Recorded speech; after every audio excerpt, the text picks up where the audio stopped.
What is up, guys? It's your boy Rick Kakis, and today we have a brand new Xur Inventory review for the weekend of June 14th to the 17th, and so let's get started. Remember, Xur has gotten a massive overhaul, so there's no more location. He's going to be in the same spot within the tower every single weekend. Alright, let's take a look at what he has. Firstly, for the catalysts, oh my goodness, the Arbalest Catalyst is actually insane. The Arbalest is one of the best PvE weapons in the game, has anti-barrier rounds built in, and the Catalyst giving Genesis, so you refill your entire magazine when you bust a barrier champion's shield. It is great. So that's a great pickup. Bad Juju Catalyst actually isn't that bad either, especially with Pulse Rifles getting a huge buff this season, so both are valuable, but I would 100% prioritize the Arbalest Catalyst, guys. Now, taking a look at the other exotics here, we have the Lucky Raspberry 66 roll. Not terrible, certainly. We do have Resilience, Recovery, Discipline being featured. Like to see a little bit more ability, maybe, but I'm kind of nitpicking. Then we have the Hoyle Heart of Inmost Light.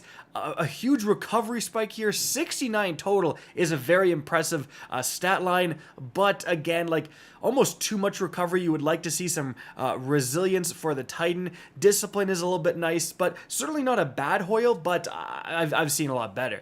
After that, we do have a 68 Nezrak Sin. Again, 68 is a great overall stat. Way too much mobility. Like, in my opinion, just way too much mobility. And then the second highest stat is Intellect, which you also don't really want. So, not that great. I actually would say maybe this Heart is like the best overall, just in case all of your other armor on the Titan has like huge mobility stats. You can substitute this in, get a decent amount of recovery. Let's go ahead though and check the other weapons and armor. So for the exotic weapons, we have a Hawkmoon here with moving target. I mean, Hammerforge is actually good.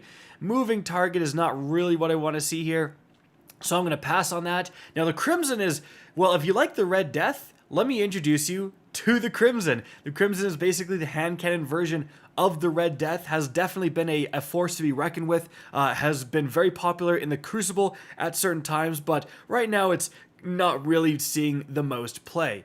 After that, we have the Borealis. Not really the best sniper at all. However, this fundamentals perk did get a buff, so it's going to last, I think, like after death and stuff like that. So keep that in mind. Still not the best. And the Darcy is honestly kind of a meme exotic, like a heavy sniper rifle. It can do some decent damage, surprisingly, but not as much damage as a lot of other heavies, and so it doesn't really see any play. So out of these out of these four, I should say, the Crimson is definitely the best buy. Now, as for the weapons here, we have a Mellow Auto Rifle, Outlaw Harmony, no thank you. Subsistence, Eye of the Storm, Scathlock, Pulse Monitor, Threat Detector, Deafening Whisper, no thank you. Lead from Gold, Wellspring, Far Future, absolutely not.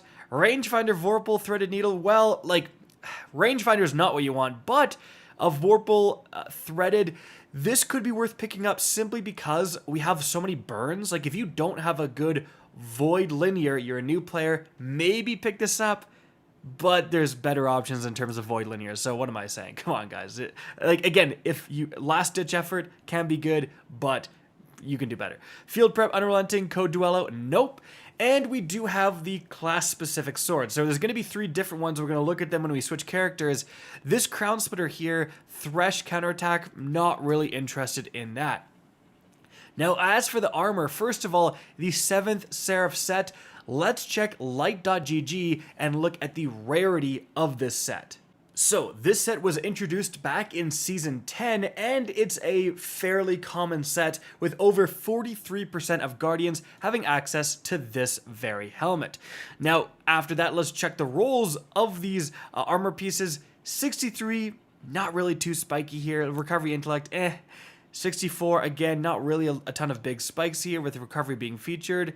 63, but you have mobility, intellect, the spikes you absolutely don't want to see for the Titan. And then 65, well, we do have a big chunk of resilience, and then followed up by strength. The 10 mobility is not what you want to see, certainly, but this is kind of going into the range of good, but certainly not like anything above that. Moving on from there, let's check the Warlock. Alright, for the Warlock, let's check the armor here. We have 65, everything but mobility. honestly not that bad, but also not incredible. 67, with a massive discipline spike, but then we have a lot of mobility. Well, if you do want mobility for your Warlock, this is definitely a good pickup. Like, again, the massive discipline spike is amazing. 67 overall is amazing, so overall, like, still a pretty good piece. 64, massive intellect spike, unfortunately, not really one you want to see. And then 63, kind of all over the place here. Nah, let's go check. Wait, before we do have the sword right here. Again, class-specific swords are going to be different.